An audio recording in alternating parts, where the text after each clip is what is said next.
Hello and I welcome you all to world affairs. मैं हूं प्रशांत Dhawan. Now ये आपके सामने है दो बहुत ही ज़्यादा iconic photos.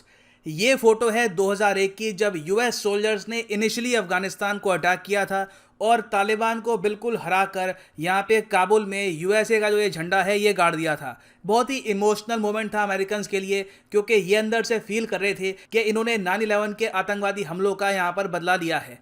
Now fast forward to 20 years, 2021 में ये फोटो पोस्ट करी है यूएसए के डिपार्टमेंट ऑफ डिफेंस ने, और ये यहाँ पर कह रहे हैं कि ये आपके सामने है major general Chris. Major general Chris आखिरी अमेरिकी सोल्जर हैं अफगानिस्तान में। इनको छोड़ के नहीं जा रहे, इन्होंने भी प्लेन को बोर्ड किया है, मगर ये लास्ट अमेरिकन सोल्जर हैं जिन्होंने छोड़ा है अफगानिस्तान। और सिंस अब यूएसए ऑल टुगेदर विड्रॉ कर चुका है अफगानिस्तान से, war on terror at least Afghanistan में यूएसए की खत्म हो चुकी है।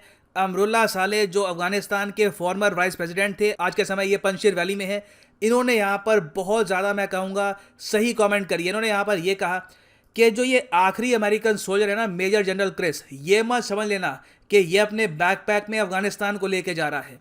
अफगानिस्तान जहाँ था वहीं है, अफगानिस्तान की नदियाँ वहीं पर है, अफगानिस्तान के मैजेस्टिक माउंटेन्स वहीं पर हैं। हाँ, तालिबान अनपॉपुलर है, लोग तालिबान से तंग आ रहे हैं, लोग चाहते हैं कि तालिबान यहाँ से हट जाए, वो इशू अपनी जगह बना हुआ है और इवेंचुअली तालिबान हारेगा ही। मगर इस पूरे एपिसोड में बस एक ही चीज़ हुई है, वो है कि एक सुपर पावर, यूएसए की बात कर रहे हैं, एक सुपर पावर ने अब ये डिसाइड कर लिया है कि अब वो सुपर पावर नहीं रहना चाहता, अब वो एक मिनी पावर रहकर भी खुश है। यही चेंज आया है इस पर्टिकुलर पिक्चर से।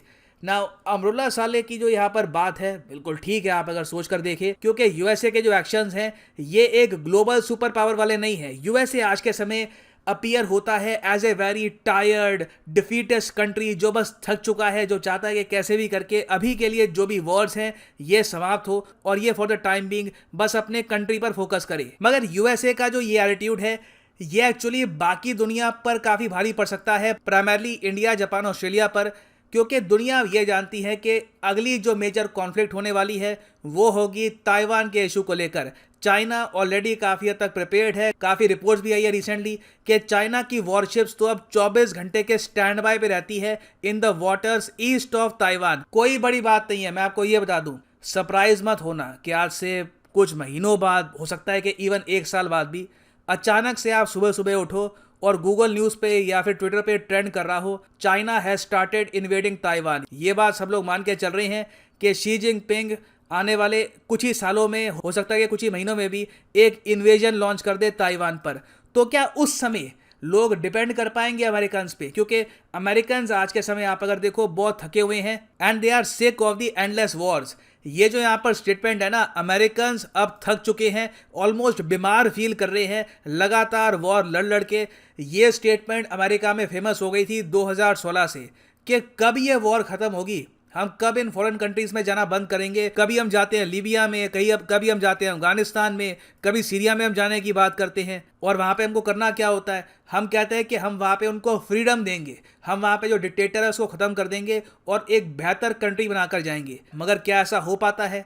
देखो, एक बार को आप बहुत ज़्यादा प्रयास करो, आप बहुत सेक्रीफाइस दो, आपके कई सोल्जर्स मारे जाए, मगर आपको इन दी एंड एक पॉजिटिव रिजल्ट दिखे तो कुछ हद तक एक देश मोटिवेटेड फील करता है। मगर यूएसए की जो वॉर ऑन टेरर थी उसमें कुछ भी प्रॉपर निकल के नहीं आया। आम अमेरिकन जेन्युइनली बैठ के सोचता है आज के समय कि इतने अमेरिकी सोल्जर्स मारे गए, इतना कुछ हुआ, घूम फिर के हुआ क्या यहाँ पर कि जिस तालिबान को हमने हराया था 2001 में वही वापस आ गया, और उससे हम आज के समय नेगोशिएट कर रहे हैं, बातचीत कर रहे हैं कि अब तुम यहाँ पर इस्लामिक स्टेट को कंट्रोल करो इन अफगानिस्तान।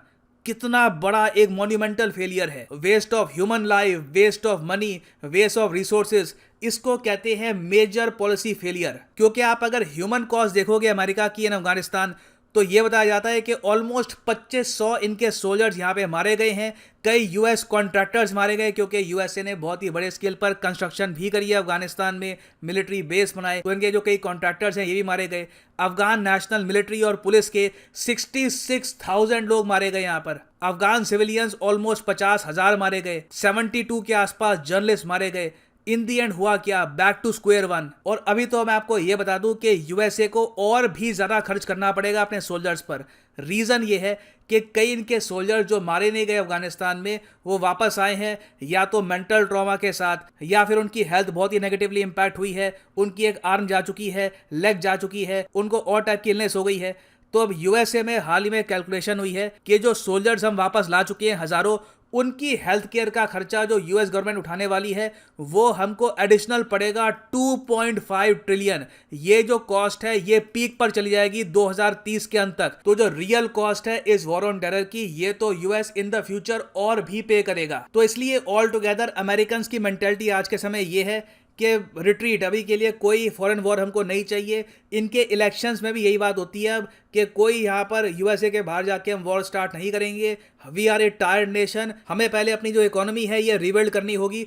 और क्वाड को आप अगर देखो, जो 4 कंट्रीज का ग्रुप है, इंडिया, जापान, ऑस्ट्रेलिया, यूएसए, ये भी प्राइमरली इसलिए ही बनाया गया है क्योंकि यूएसए अकेला इस पूरे इंडो पैसिफिक को नहीं संभाल पाएगा। यूएसए आप कह सकते हैं एक डिक्लाइनिंग सुपर पावर है, और इस पूरे इंडो पैसिफिक में अगर हम चाइना की डोमिनेंस नहीं चाहते तो उसके लिए इन चारों कंट्रीज को ही यहां पर इकट्ठा आना पड़ेगा। मगर क्वाड के बनने के बावजूद क्वेश्चन यहां पे आज भी बना हुआ है कि क्या ताइवान की सिक्योरिटी को लेकर यूएसए की इंटरवेंशन पे हम डिपेंड कर सकते हैं। क्योंकि देखिए, कल को जब चाइना अटैक करेगा ताइवान पर, दुनिया देखने वाली है यूएसए पर।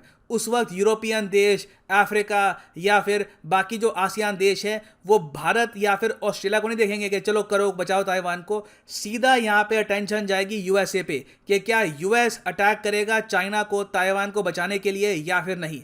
तो जब ये सवाल पूछा गया रिसेंटली अमेरिकन से, तो सरप्राइजिंगली 52% अमेरिकन ने यहाँ पे जवाब दिया, जो मैं कहूँगा काफ़ी एक इंप्रेसिव नंबर है। ये पहली बार है इतिहास में जब 52% अमेरिकन ने यहाँ पर ये कहा है कि एक बार को जब बात आई तो चाइना से हम वॉर भी स्टार्ट कर देंगे मगर ताइवान को डूबने नहीं देंगे। हम ताइवान के लिए एक बार को अपने सोल्जर भी यहाँ पर भेज देंगे।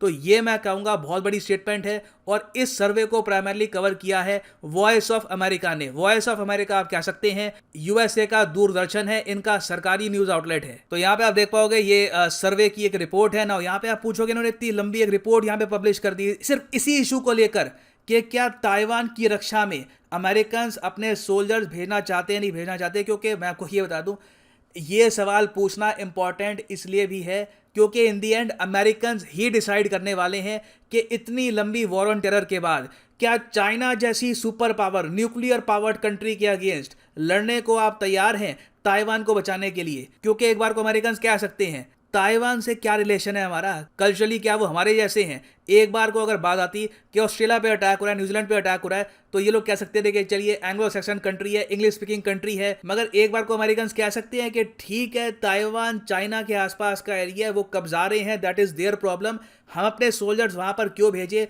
हम अपने सोल्जर्स क्यों मरवाएं सब इशू में। मगर अभी भी अमेरिकन इतने अवेयर हैं और अभी भी एक और वॉर के लिए वो रेडी हैं।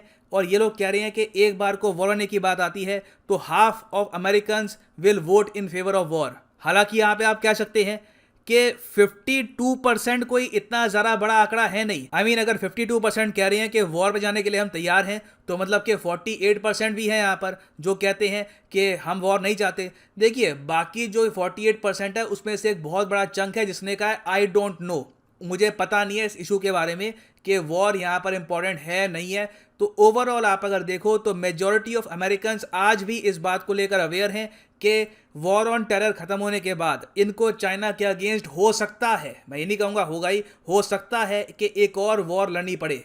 नाउ यहाँ पे मैं आपसे एक क्वेश्चन ये पूछना चाहूँगा कि क्या इस सर्वे के बेसिस पर, जो काफ़ी हद तक एक गवर्नमेंट फंडेड एनजीओ ने किया है बहुत ही बड़े स्केल पर, यूएसए में देखो जो सर्वे होते हैं ये काफ़ी हद तक सटीक भी होते हैं क्योंकि वहाँ पर लोग वोटिंग काफ़ी बार ऑनेस्ट ओपिनियन के साथ ही करते हैं। और ये एक ऐसा इशू है जहाँ पर लोग अपना ऑनेस्ट ओपिनियन दे सकते हैं क्योंकि काफ़ी बार रेस के इशू को लेकर, वेरियस और इश्यूज़ को लेकर लोग अपना ओपिनियन शेयर करते नहीं है। तो ये एक ऐसा सर्वे है जहाँ पे डेटा पे हम डिपेंड कर सकते हैं। तो यहाँ पे मैं आपसे पूछूंगा कि क्या आप एज एन इंडियन बिलीव करते हैं कि हमें अमेरिका पे डिपेंड करना चाहिए for the safety of Taiwan, या फिर आप यहाँ पर ये मानते हैं कि इन द फ्यूचर इंडिया और जापान को, जो एशियन कंट्रीज हैं जो जेन्युइनली ज्योग्राफिकली यहाँ पर मौजूद हैं, इन दो कंट्रीज को एक प्रॉपर यहाँ पे वॉर प्लान बनाना होगा अगर कल को चाइना अटैक करता है ताइवान को, या फिर आप यहाँ पर ये मानते हैं कि कल को अगर चाइना अटैक करता है ताइवान को तो अटैक करने दो, हम बहुत वीक कंट्री है, बहुत कमज़ोर इकोनॉमी है, अभी बहुत कुछ अभी तरक्की करनी है। स्टे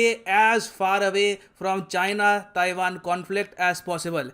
मैं जानना चाहूँगा यहाँ पर आपका ओपिनियन, ये भी आप मान लीजिए एक टाइप का सर्वे ही है, आपसे मैं पूछ रहा हूँ, तो कमेंट सेक्शन में लिखिएगा अपना opinion. I would like to know what you have to say. और फाइनली यहाँ पर मैं ये भी ऐड कर दूँ कि अनअकैडमी के वेरियस कोर्सेज अवेलेबल हैं ऑन unacademy.com। सिंपली जाओ unacademy.com पे या फिर अनअकैडमी की जो ऑफिशियल ऐप है डाउनलोड कर लो, और यहाँ पे वेरियस एग्जाम्स के जो ये कोर्सेज हैं 12 मंथ के, ये आप कर सकते हो परचेज। ये है यहाँ पर ओरिजिनल प्राइस, ये आपको पे नहीं करना। सिंपली यहाँ पर कोड यूज़ करो PD10 और प्राइसेस इस तरीके से यहाँ पर गिर जाएंगे। So use the promo code PD10 and save your hard earned money. So इसी नोट के साथ ये है यहाँ पर वीडियो का अंत। Thank you for listening and as always God bless you all.